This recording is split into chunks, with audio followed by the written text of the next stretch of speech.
Yang saya hormati, kami sayangi para jamaah di Masjid Walidah Universitas Aisyah Yogyakarta. Sebenarnya terus terang saya grogi karena nomor satu jamaahnya paling depan para bapak-bapak, kemudian ibu-ibu di belakang.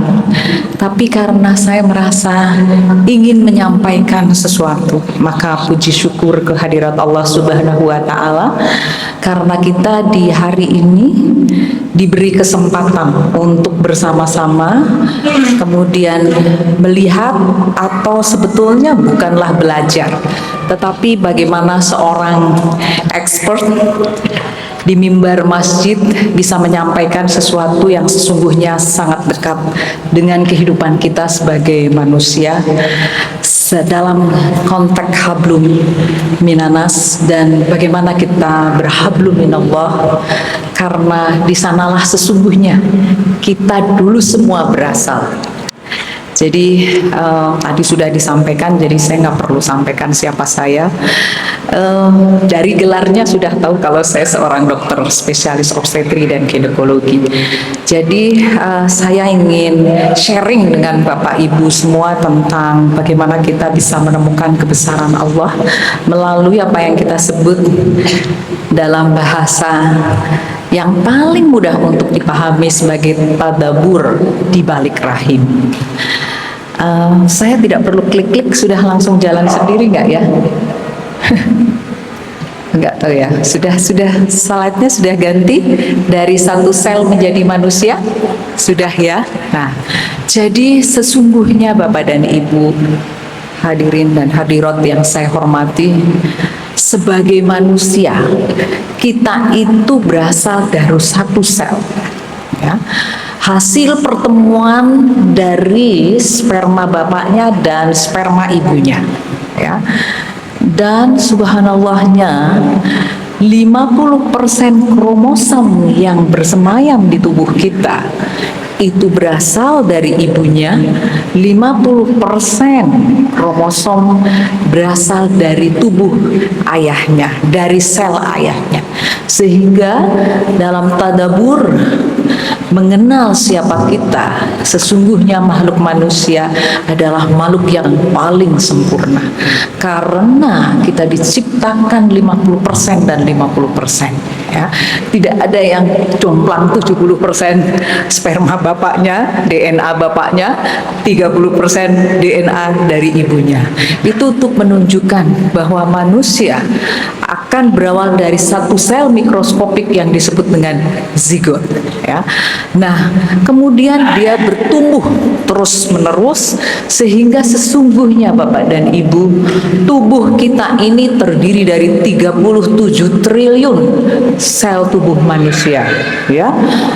Yang bisa ngalahin cuman APBN negara kita, ya. Karena tubuh kita 37 triliun. Kita punya 270 juta penduduk, berarti berapa ribu pangkat sekian triliun, ya. Dan kita memiliki 200 sel jenis yang berbeda dan sistem organ yang sangat presisi.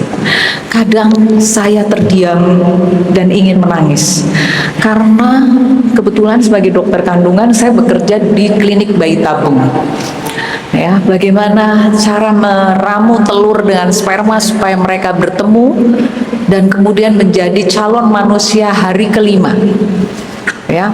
Itu sesuatu yang beyond, di luar akal nalar kita awalnya, tapi kita oleh Allah diberi kesempatan untuk bisa mempelajarinya, dan begitu presisinya perkembangan, ya. Kadang saya mengatakan, oh ini sel hari ketiga udah nggak bagus kualitasnya, kita bekukan supaya tidak rusak.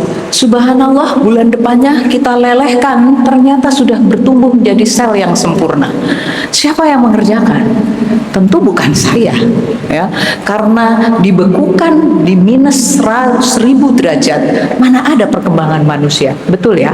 Nah, hari ketiga manusia, hari ketiga 5 manusia, baru kita tanamkan ke rahim ibunya, supaya dia tumbuh menjadi calon manusia. Manusia diberi oleh Allah ilmu untuk bisa menyamai ciptaan itu hanya sampai hari kelima calon manusia, ya, selebihnya nggak bisa apa-apa, ya. Nah, kemudian sel tunggal ini mengandung seluruh informasi genetik, sehingga kalau kita belajar tentang kompleksitas kehidupan, apakah ini justru, ya, hanya proses biologi semata? Kita tentu diberi kemampuan untuk berpikir. Justru inilah mungkin kebesaran Allah dalam ciptaan manusia. Nah, rahim dalam perspektif Islam dan sains itu kalau kita membacanya di Quran surat Al-Mu'minun ayat 13, maka summa ja'alnahu nutfatan fi qaramin makin. Kami jadikan air mani, ya, dan di dalam tempat yang kokoh bernama rahim, ya. Jadi rahim pada perempuan bukanlah sekedar organ reproduksi, ya.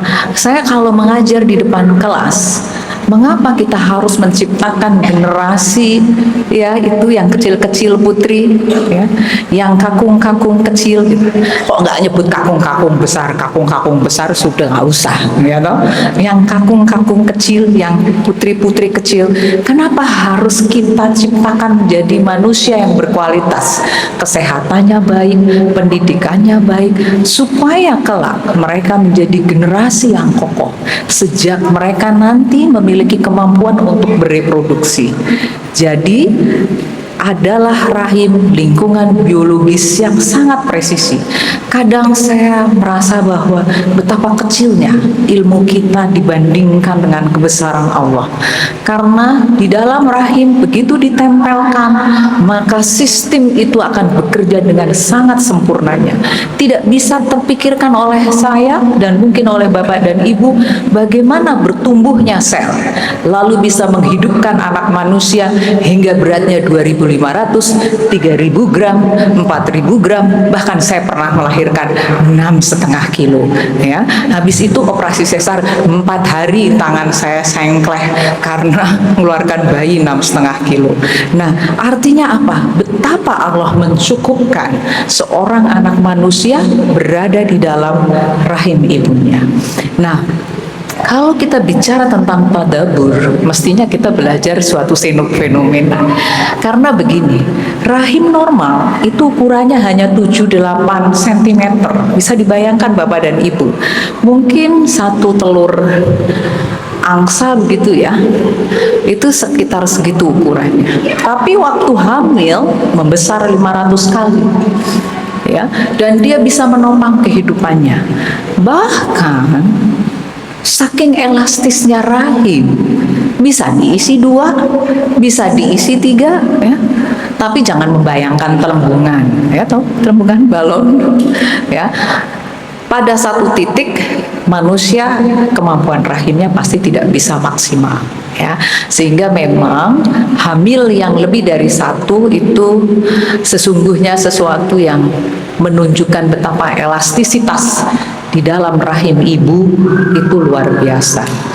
Tapi di dalam rahim juga proses biologis yang kompleks itu terjadi, ya.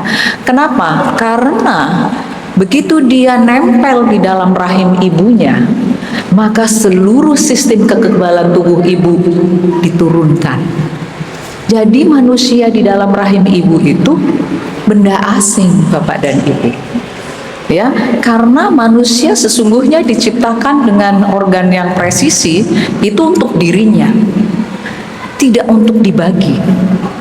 Tapi kenapa perempuan kemudian bisa membagi? Karena di dalam tubuh perempuan selalu sistem kekebalan tubuhnya diturunkan. Sehingga kalau kita melihat Quran surat Luqman ayat 14, dan itu yang sangat-sangat saya merasa merinding setiap membacanya. Sesungguhnya selemah-lemahnya perempuan manusia di dunia ini adalah ibumu yang sedang mengandung. Karena memang seluruh kekebalan tubuhnya diturunkan. Biar apa? Biar nggak ngelawan si benda asing itu. Selama bayinya hidup, sinyal untuk menekan kekebalan tubuh ibu selalu bekerja dengan baik. Sampai nanti di akhir hari perkiraan lahir. Ya, sungguh besar Allah dengan segala firman dan ilmunya. Ya. Nah, sehingga Bapak dan Ibu semua, marilah kita itu memiliki orientasi yang tinggi terhadap kesehatan ibu, terhadap kesehatan istri. Karena kekebalan tubuh sangat berhubungan dengan usia. Leres betul. Leres deh. Bapak-bapak aja kayaknya kalau sudah 50 tahun, 60 tahun pasti lebih mengkerak ya kesehatannya. Demikian juga ibu-ibu. Sehingga pada saat usia-usia yang sudah krusial, jadikanlah beliau sebagai manusia yang penopangan kesehatan tubuhnya tinggal untuk dirinya. Tidak dibagi lagi dengan adanya bayi lagi di dalam kandungannya. Karena tadi sesungguhnya wanita hamil adalah penekanan terhadap seluruh kekebalan tubuhnya. Kalau 12 kali hamil berarti 12 kali juga ditekan fungsinya, termasuk fungsi ginjal, jantung, dan sel otak. Ya, nah, kemudian awal kehidupan manusia tadi sudah saya katakan bahwa sesungguhnya, saya mohon maaf kalau agak tidak tepat karena di lingkungan masjid, tapi saya ingin menyampaikan pertemuan sperma dengan sel telur adalah pertemuan yang maha sulit. Menjadi manusia itu maha sulit. Tapi menungso kok oke banget ya dok. Karena proses yang diulang dan diulang, akibatnya probabilitas untuk sang perempuan atau istrinya hamil menjadi naik. Ya. Kenapa? Karena telur terbiasa hidup di situasi yang asam. Lalu sperma biasa hidup di situasi yang basah. Jadi bisa kebayang, satu ke kanan, satu ke kiri. Kutubnya menjauh. Tapi bisa menjadi anak manusia karena proses yang diulang dan diulang, masa subur, maka Allah kemudian oke, janin yang ini hidup, yang itu tidak hidup. Ya. Jadi proses itu terjadi secara biokimia di dalam tubuh seorang perempuan.